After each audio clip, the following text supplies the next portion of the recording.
দেখতে পাচ্ছ বন্ধুরা, এই বাসন্তী প্রতিমা বানানো হচ্ছে। ঝাড়গ্রামের একটা গলায় এসেছি আমি কাজ করতে। এখানে প্রচুর পরিমাণে কাজ হচ্ছে। বাসন্তী পূজা কাজ চলছে। বাসন্তী পূজাও আমাদের এলাকায় ঝাড়গ্রাম টাউনে অনেক বেড়ে গেছে। আমাদের এখানে গলায় 4-5খানা ঠাকুর আছে। এইটা দেখছো, একটা কমসে কম 14-15 ফুটের হাইটের ঠাকুর দেখতে পাচ্ছ বন্ধুরা।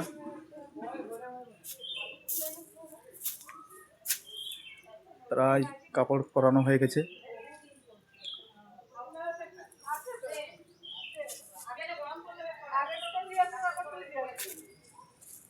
গয়না লাগাতে বাকি আছে।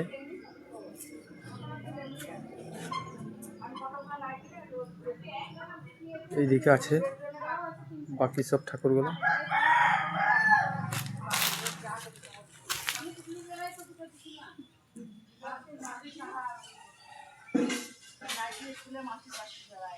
এইটার একটা ছোট মাপের বাসন্তী করা হয়েছে, অরিজিনাল কাপড় পরানো হয়েছে।